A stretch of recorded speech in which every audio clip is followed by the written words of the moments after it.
The rain fell in thin, cold sheets the morning they gathered to bury Eleanor Hale, one of the richest women in the country.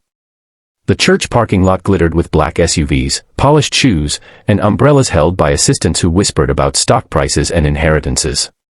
Inside, a choir hummed softly, and a portrait of Eleanor, bright-eyed, elegant, powerful, stood surrounded by white lilies. Everyone believed she was gone.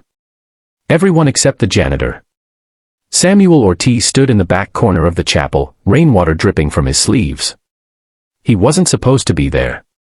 He wasn't family. He wasn't a friend. He wasn't rich. He was just the guy who mopped the marble floors of the Hale building every night. But he had seen something strange, something impossible, just hours before the funeral.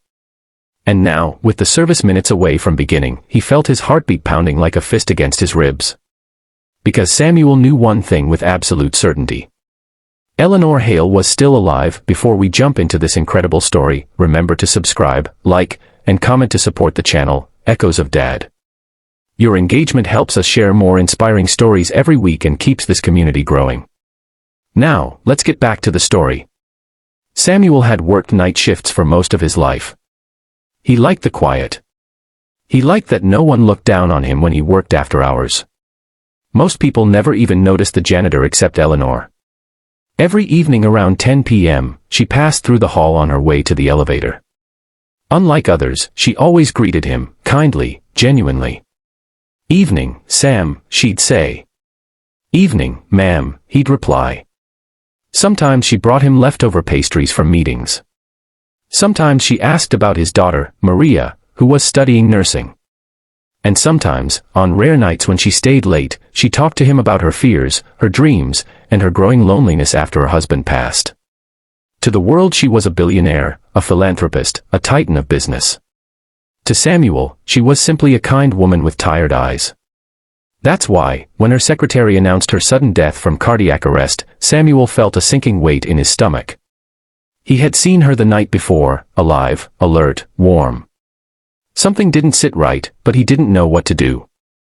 He was just a janitor. Until the night he cleaned out her office for the last time. He was alone. The building was silent. Her desk was still covered with papers she never finished reading. A sweater was draped over her chair. And beside the trash bin, he saw it. Her phone. Still powered on.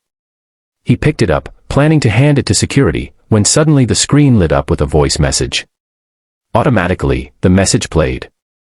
It was Eleanor's voice. "Sam. I think something is wrong. They're trying to put me under observation, but I can't stay awake. My chest hurts, my hands are numb, please, if anything happens, don't let them rush." Her voice faded into a weak gasp. Samuel froze. She sounded scared. She sounded drugged. He replayed the message again and again, dread crawling up his spine. Something had happened to her, and he didn't believe for a second that nature alone had taken her life so quickly. The next day, before the funeral, he went to the mortuary. He didn't know what he expected to find. Maybe answers. Maybe peace. What he found instead made his blood run cold. Her body, it moved. It was subtle. Barely noticeable. But her finger twitched beneath the sheet. Twice. Then her chest rose, just slightly, like the faintest whisper of breath. Samuel stumbled backward. "Ma'am," he whispered. No answer. No voice. But the movement, it was real. He ran out of the mortuary, shouting for help, but by the time he returned with staff, her body was still. No one believed him. They told him he saw nerves firing after death. They told him grieving people imagine things. But Samuel wasn't grieving. He was certain. And so, when the funeral began, he was there, not because he was invited, but because he couldn't let them bury a living woman. He waited until the pastor stepped to the podium, until the casket lid stood open for the final viewing, until he couldn't hold himself back a second longer. He rushed down the aisle, weaving past mourners. "Stop," he yelled. "Stop the funeral." Gasps filled the chapel. A security guard lunged toward him, but Samuel pushed forward, slamming his hands onto the edge of the casket. "She's not dead." The room erupted in chaos. Eleanor's nephew, Chase Hale, the new interim CEO, slick hair, sharp jawline, and eyes that never quite smiled, stormed toward Samuel. "This is outrageous." Chase snapped. "Get him out." But in that moment, the impossible happened. Eleanor's eyelids fluttered. Just once. Just enough. A woman in the front row shrieked.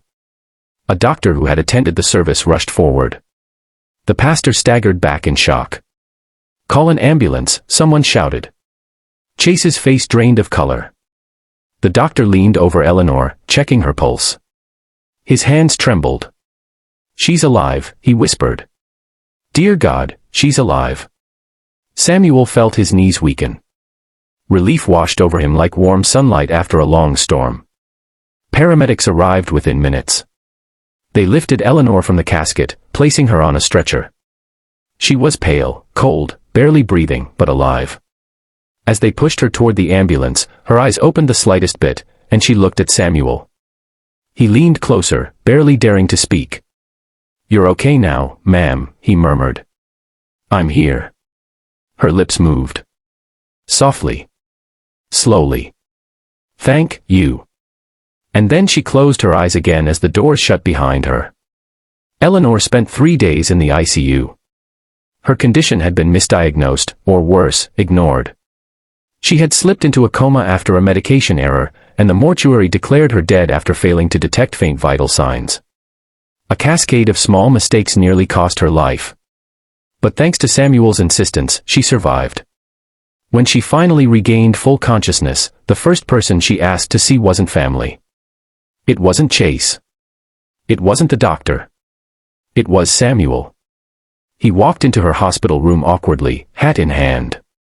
He wasn't used to clean white floors and doctor's stares. He wasn't used to being important. But Eleanor's smile made him feel right at home. "You saved my life," she said quietly. "You saved mine first," he replied. "You always treated me like I mattered." She blinked back tears. "Everyone matters, Sam. Some people just forget that." She asked him to sit, and they talked for hours, about life, about second chances, about kindness. She told him she remembered parts of that terrifying night. She remembered trying to fight sleep, trying to speak, trying to breathe. She remembered fear more than anything else. But she also remembered his voice from years of simple greetings. A voice of genuine care. That voice had pulled her back. By the time she left the hospital, the world knew the story. News channels ran headlines about the billionaire saved by a janitor. Interviews were requested. Cameras waited outside the building. Eleanor declined all of them. Instead, she focused on her recovery, and on one important decision. A week later, she announced a new foundation dedicated to improving medical oversight in underfunded communities. She named it the Ortiz Initiative, after Samuel. At the announcement ceremony, Samuel stood beside her, uncomfortable in the suit she insisted on buying him. "I didn't do this for recognition," he whispered nervously. "I know," she said. "That's why you deserve it." Then she surprised him with something else, a scholarship fund for his daughter, Maria, to complete nursing school, and a promotion for him, head of facilities, with a team under him and a salary he never dreamed possible. Samuel cried openly. Not because of the money. Not because of the title. But because someone saw him. Really saw him.